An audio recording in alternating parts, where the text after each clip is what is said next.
प्रिय विद्यार्थियों, आज के ऑनलाइन इस क्लास में आप सभी का स्वागत है।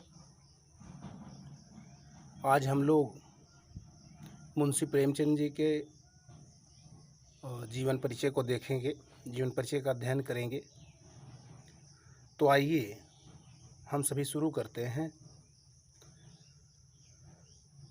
मुंशी प्रेमचंद जन्म 31 जुलाई सन 1880, जन्मस्थान लमही ग्राम, वाराणसी, उत्तर प्रदेश। माता का नाम आनंदी देवी, पिता का नाम अजायब राय, बचपन का नाम धनपत राय, उर्दू नाम नवाब राय। कृतियाँ एवं रचनाएं: गबन, गोदान, रंगभूमि, कर्मभूमि, संग्राम, सेवा सदन, प्रेम आश्रम, निर्मला आदि। भाषा शैली: सरल, प्रवाहपूर्ण, हास्य व्यंग प्रधान एवं भावात्मक। मृत्यु सन 8 अक्टूबर सन 1936। मुंशी प्रेमचंद जी को आधुनिक साहित्य का जनक कहा जाता है।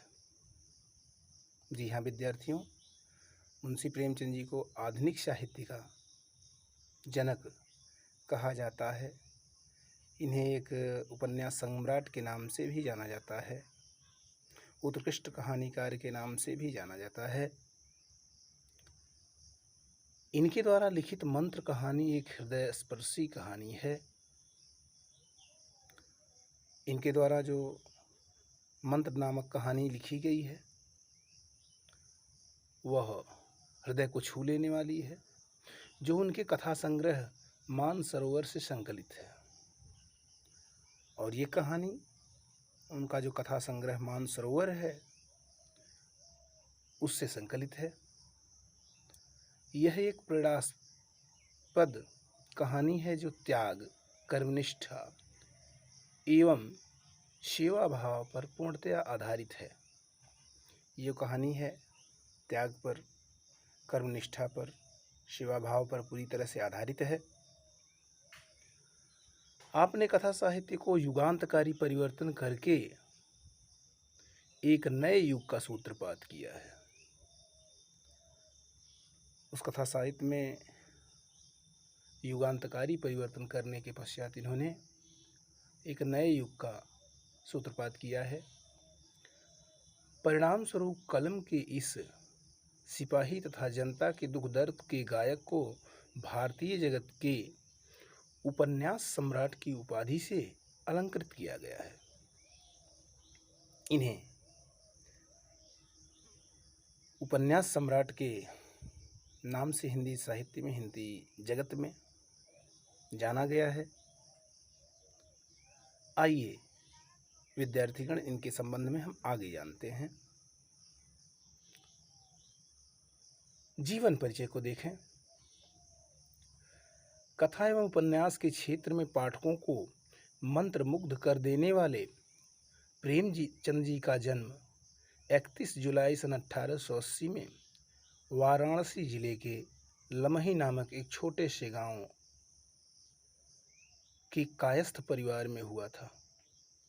ये 31 जुलाई सन 1880 को वाराणसी में लमही नामक एक छोटे गांव के कायस्थ परिवार में पैदा हुए।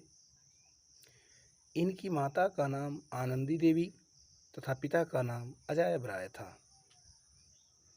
माँ आनंदी देवी और पिता अजायब राय। मुंशी प्रेमचंद जी का बचपन प्रायः अभाव में ही बीता। हाँ विद्यार्थियों, इनका जो जीवन था वह अभावों में, कमियों में ज़्यादातर बीता। इनके बचपन का नाम धनपत राय था। जी हाँ विद्यार्थियों, इनके बचपन का नाम धनपत राय था। जब आप मात्र 8 वर्ष के थे तभी माँ का देहांत हो गया और इनकी उम्र जब 8 ही वर्ष की थी तभी इनकी माताजी का स्वर्गवास हो गया। इंटर परीक्षा में असफल होने के कारण इन्होंने पढ़ाई छोड़ दी। परिणाम स्वरूप ये इंटर की परीक्षा में असफल हुए और ये पढ़ाई भी अपनी छोड़ दिए। प्रेमचंद जी का विवाह विद्यार्थी जीवन में ही हो चुका था। इनका विवाह विद्यार्थी जीवन में ही कम उम्र में ही हो चुका था। पत्नी अनुकूल न होने के कारण आपने दूसरा विवाह शिवरानी देवी के साथ कर लिया। जो इनकी पहले की पत्नी थी इनके स्वभाव के अनुकूल न थीं, अतः इन्होंने शिवरानी देवी से दूसरा विवाह कर लिया। आप साहित्य जगत में मुंशी प्रेमचंद के नाम से जाने गए और ये हिंदी साहित्य के क्षेत्र में मुंशी प्रेमचंद जी के नाम से जाने गए। आप में साहित्यिक प्रतिभा जन्मजात थी। इनके अंदर साहित्यिक प्रतिभा जो थी वह जन्मजात थी, क्योंकि कहा जाता है कि होनहार वीरवान के होत चीकने पात। अतः विद्यार्थी जीवन से ही आपने लिखना प्रारंभ कर दिया था। बचपन से ही, विद्यार्थी जीवन से ही इन्होंने साहित्य के क्षेत्र में लिखना शुरू कर दिया। स्वतंत्रता संग्राम के उस युग में सोजे वतन नामक लेख ने क्रांति की ऐसी आग लगाई कि अंग्रेजी सरकार ने डर कर इस रचना को जब्त कर लिया। उस समय इन्होंने एक रचना किया जिसका नाम इन्होंने रखा सोजे वतन, और वह क्रांति की ऐसी आग लगाई, अलख जगाई कि अंग्रेजी सरकार इससे भयभीत होकर के इस पुस्तक को, इस ग्रंथ को ही जब्त कर लिया। तो विद्यार्थीगण, हम इन पंक्तियों से मुंशी प्रेमचंद जी के जीवन परिचय को, साहित्यिक परिचय को देख रहे हैं। आइए आगे की ओर हम देखते हैं। साहित्यिक जीवन में प्रवेश करने के साथ आपने सर्वप्रथम मर्यादा नामक पत्रिका का संपादन भी किया। हाँ, इन्होंने साहित्यिक जीवन में प्रवेश करने के साथ ही साथ उस समय चलने वाली मर्यादा नामक पत्रिका का सफलतापूर्वक संपादन भी किया। लगभग 1.5 वर्ष इस पत्रिका का संपादन करने के पश्चात काशी विद्यापीठ वाराणसी में प्रधानाध्यापक के पद पर नियुक्त हो गए। 1.5 वर्ष तक इस पत्रिका का संपादन किए और उसके बाद काशी विद्यापीठ बनारस में प्रधानाध्यापक बन गए। निर्धनता के कारण प्रेमचंद का स्वास्थ्य निरंतर गिरता गया और प्रतिभा संपन्न सरस्वती का यह सपूत, निर्धनता के कारण इनका जो स्वास्थ्य था वह निरंतर गिरता जा रहा था और इसी के कारण सरस्वती का जो ये सपूत है 8 अक्टूबर सन 1936 को काशी स्थित गांव में ही इस भौतिक संसार से सदा के लिए विदा हो गया। और 8 अक्टूबर 1936 को अपने गांव में ही इस भौतिक संसार को छोड़ करके सदा सदा के लिए हम लोगों से विदा हो गए, अलग हो गए, जुदा हो गए। तो इस प्रकार से इनका संक्षिप्त जीवन परिचय जो हमारे 9th के कोर्स में रखा गया है, हमारी रीडर बुक में रखा गया है, उसके आधार पर आपके स्तर तक के जीवन परिचय को आप इस वीडियो में देख पाएंगे। आगे की ओर चलते हैं विद्यार्थीगण, जहाँ लिखा है कृतियाँ एवं रचनाएं। मुंशी प्रेमचंद जी ने अपनी रचनाओं से हिंदी साहित्य को जो समृद्धि की है वे इस प्रकार हैं। आपके प्रसिद्ध उपन्यासों में गबन, गोदान, सेवा सदन, रंगभूमि, कर्मभूमि, निर्मला, वरदान, प्रतिज्ञा, मंगलसूत्र, जो ये अपूर्ण है, मैंने इसको लिख ही रहे थे तभी ये मर गए आदि। इस प्रकार से ये इनकी रचनाएं हैं। इनकी कहानियों का विशाल संग्रह मानसरोवर 8 भाग में ही प्रकाशित है। इनकी जो कहानियों का संग्रह है, जिसका नाम रखा गया है मानसरोवर, और ये 8 भागों में प्रकाशित हुआ है, जिसमें लगभग 300 कहानियाँ संकलित हैं। और इस ग्रंथ में इनकी 300 कहानियों का संग्रह है। नाटकों में करबला, संग्राम, प्रेम की वेदी, रूठी रानी प्रमुख हैं। ये सब इनके नाटक हैं। इसके अतिरिक्त आपने मर्यादा, माधुरी, हंस तथा जागरण आदि पत्रिकाओं का संपादन स्वयं अपने खर्च पर करने से उन्हें आर्थिक हानि भी उठानी पड़ी। हाँ, इसके अतिरिक्त जो है मर्यादा, माधुरी, हंस तथा जागरण आदि पत्रिकाओं का संपादन स्वयं अपने खर्च पर किए, इसलिए उन्हें आर्थिक हानि उठानी पड़ी, नुकसान हुआ उनका। इसके अतिरिक्त उनकी कहानियों में प्रेरणा, कफन, कुत्ते की कहानी, प्रेम पचीसी, प्रेम गंगा, मंत्र, समस्यात्रा, सप्त सरोज, मनमोदक, प्रेम प्रसून, नवनिधि, ग्राम्य जीवन की कहानियाँ आदि, अग्नि समाधि, मानसरोवर आदि प्रमुख हैं। तो इस प्रकार से इनकी कहानियों, नाटकों, उपन्यासों का संग्रह है और उनके कहानियों के एक एक नाम भी हैं। आइए हम इनकी भाषा शैली को देखते हैं थोड़ा सा। आपकी भाषा शैली सहज तथा बोलचाल की शैली है। हाँ, इनकी भाषा शैली जो है वह सरल, सहज और बोलचाल की है, सामान्य शैली है। शैली विषयानुकूल बदलती रहती है। शैली जो है वह विषय के अनुकूल बदलती रहती है। प्रेमचंद जी ने भावात्मक, विचारात्मक, व्यंग्यात्मक तथा मनोवैज्ञानिक आदि शैलियों का प्रयोग किया है। और इन्होंने भावात्मक, विचारात्मक, व्यंग्यात्मक तथा मनोवैज्ञानिक आदि शैलियों का प्रयोग किया है। तो विद्यार्थीगण, इस प्रकार से मुंशी प्रेमचंद जी का जो जीवन परिचय आपकी इस रीडर बुक में दिया हुआ है, 9th क्लास के रीडर बुक में दिया हुआ है, वह समाप्त होता है।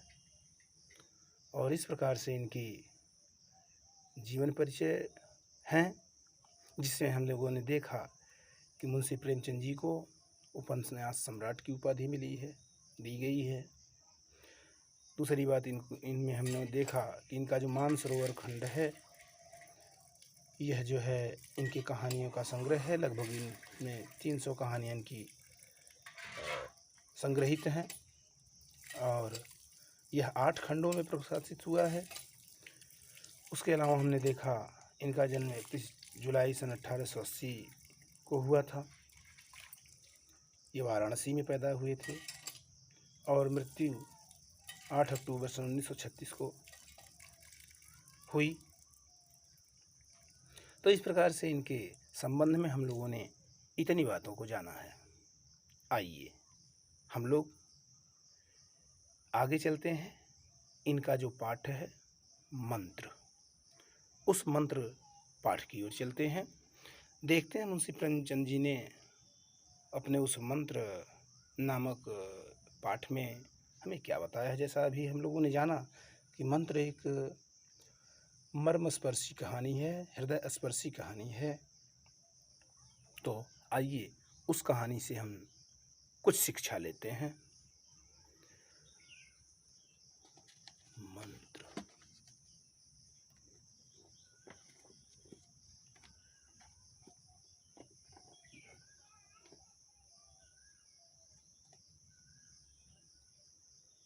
जी हाँ विद्यार्थियों,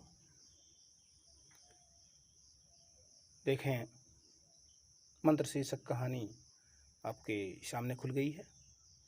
और ज़रा सा भी इस वीडियो से यदि किसी लाइन को देखने में आपको दिक्कत होगी तो आप अपनी रीडर बुक जो आपके अपने पास है, अपने घर पर है, उसे खोल करके इस वीडियो को देखिएगा और लाइन बाय लाइन उसमें पढ़ते चलिएगा, समझते चलिएगा।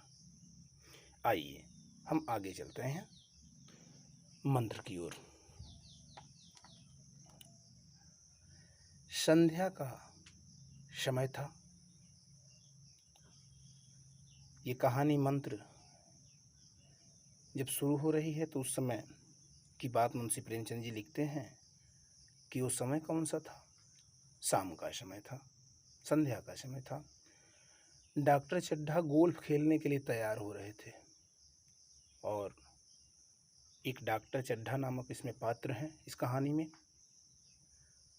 तो ये गोल्फ एक खेल जिसे खेलने की तैयारी कर रहे थे।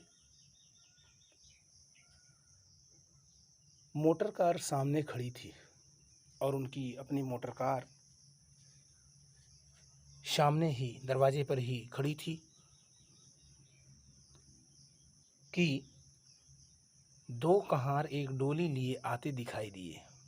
तब तक उन्होंने देखा कि दो कहार हैं, एक डोली को लिए हुए हमारे घर की ओर, हमारे पास की ओर चले आ रहे हैं। डोली के पीछे बूढ़ा लाठी टेकता चला आ रहा था। उस डोली के पीछे पीछे एक बूढ़ा व्यक्ति लाठी के सहारे लाठी को टेकते हुए इनकी तरफ चला आ रहा था। डोली औषधालय के सामने आकर रुक गई और वह डोली औषधालय के सामने आकर के रुक गई।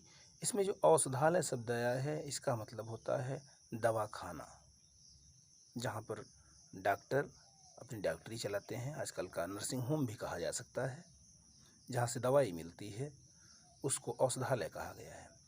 तो डोली आकर के औषधालय के सामने रुक गई। बूढ़े ने धीरे धीरे आकर द्वार पर पड़ी हुई चिक से झांका। बूढ़े ने धीरे धीरे आकर के द्वार पर पड़ी हुई चिक से झांका। ऐसी साफ सुथरी जमीन पर पैर रखते हुए भय हो रहा था कि कोई घुड़क न बैठे। चूँकि जो डॉक्टर साहब का घर था, डॉक्टर चड्ढा का घर था, वह बिल्कुल फर्श था, बहुत साफ सुथरा था और बूढ़ा कहीं ऐसी स्थान पर नहीं गया था, इसलिए उसे डर लग रही थी कि जैसे ही मैं पैर इस स्थान पर रखूं तो मुझे कोई घुड़क न बैठे। डॉक्टर साहब को मेज के सामने खड़े देखकर भी कुछ कहने का साहस न हुआ। डॉक्टर साहब अपने जहाँ पर मरीज को देखते हैं उस मेज पर के सामने खड़े थे, लेकिन फिर भी उन्हें ऐसी स्थिति में देख करके बूढ़े को कुछ कहने की हिम्मत, साहस न हुआ। डॉक्टर साहब ने चिक के अंदर से गरज कर कहा, कौन, क्या चाहता है? बूढ़े ने हाथ जोड़कर कहा, हुजूर, बड़ा गरीब आदमी हूँ, मेरा लड़का कई दिन से। बूढ़े ने हाथ जोड़ करके कहा कि हुजूर साहब, मैं बहुत गरीब आदमी हूँ और मेरा जो ये लड़का है कई दिनों से। देखिए आगे कहानी में बिंदी बिंदी करके छोड़ दिया गया है। इसका मतलब कहानीकार अपनी भावनाओं से उसे संकेत कर रहा है, उसमें ज़्यादा कुछ कहना चाहता है। यहाँ ये भी हम कह सकते हैं कि कई दिनों से बीमार है, जो बचने के काबिल नहीं है। आइए आगे की ओर चलते हैं विद्यार्थीगण। डॉक्टर साहब ने सिगार जलाकर कहा, कल सवेरे आओ, कल सवेरे, हम इस वक्त मरीजों को नहीं देखते। सिगार जलाते हुए कहे कि कल सवेरे आओ, इस वक्त हम मरीजों को नहीं देखते। बूढ़े ने घुटने टेककर जमीन पर सिर रख दिया और बोला, दुहाई है सरकार की, लड़का मर जाएगा हुजूर, 4 दिन से आंखें नहीं। तो बहुत ही गिड़गिड़ाते हुए बूढ़े ने कहा कि हुजूर, ये लड़का मर जाएगा। क्यों? क्योंकि ये 4 दिन से आंखें ही नहीं खोला, बहुत ज़्यादा इसकी तबीयत खराब है, बहुत ज़्यादा बीमार है। डॉक्टर चड्ढा ने कलाई पर नज़र डाली, केवल 10 मिनट समय और बाकी था। उसी समय उन्होंने अपने घड़ी पर नज़र डाली और देखे कि केवल 10 मिनट का समय ही बाकी है। गोल्फ स्टिक खूंटी से उतारते हुए बोले, कल सवेरे आओ, कल सवेरे, यह हमारे खेलने का समय है। और ऐसा कहते हुए वो चलते बने। बूढ़े ने पगड़ी उतारकर चौखट पर रख दी और रोकर बोला, हुजूर एक निगाह देख लें, बस एक निगाह। लड़का हाथ से चला जाएगा हुजूर, 7 लड़कों में यही एक बचा है हुजूर। हम दोनों आदमी रो रो कर मर जाएंगे, सरकार आपकी बढ़ती हो दीन बंधु। इस प्रकार से तमाम अनुनय विनय बूढ़ा भगत, जिसका नाम इस मंत्र कहानी में मुंशी प्रेमचंद जी ने दिया है, वह डॉक्टर चड्ढा के सामने गिड़गिड़ाता रहा कि डॉक्टर चड्ढा हमारे बच्चे को देख लेंगे और मेरा बच्चा सही हो जाएगा, ठीक हो जाएगा, उसका बुखार उतर जाएगा। ऐसे उजड्ढ देहाती प्रायः यहाँ रोज आया करते थे। डॉक्टर साहब उनके स्वभाव से खूब परिचित थे। कोई कितना ही कुछ कहे पर वे अपने ही रट लगाते जाएंगे, किसी की सुनेंगे नहीं। धीरे से चिक उठाई और बाहर निकलकर मोटर कार की तरफ चले। बूढ़ा यह कहता हुआ उनके पीछे दौड़ा, सरकार बड़ा धर्म होगा हुजूर, दया कीजिए, बड़ा दीन दुखी हूँ, संसार में और कोई नहीं है बाबूजी। इस तरह से अब भी बूढ़ा भगत डॉक्टर चड्ढा के सामने, डॉक्टर चड्ढा के पीछे अपना अनुनय विनय करता रहा, गिड़गिड़ाता रहा। आगे देखें कहानी में बेटा। मगर डॉक्टर साहब ने उसकी ओर मुंह फेर कर देखा तक नहीं, लेकिन डॉक्टर साहब उसकी तरफ मुख फेर करके भी नहीं देखे। मोटर पर बैठकर बोले, कल सवेरे आना, कहे कि कल सवेरे आना, ऐसा कहते हुए अपनी मोटर पर बैठ गए। मोटर चली गई। बूढ़ा कई मिनट तक मूर्ति की भांति निश्चल खड़ा रहा। संसार में ऐसे मनुष्य भी होते हैं जो अपने आमोद प्रमोद के आगे किसी की जान की परवाह नहीं करते। शायद इसका उसे अब भी विश्वास न आता था।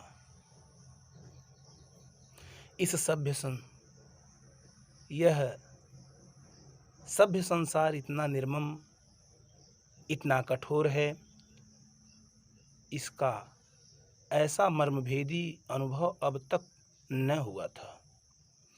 वह उन पुराने जमाने के जीवों में था जो लगी हुई आग को बुझाने, मुर्दों को कंधा देने, किसी के छप्पर को उठाने और किसी के कलह को शांत करने के लिए सदैव तत्पर रहते थे। वह पुराने जमाने के उन जीवों में था, अर्थात चड्ढा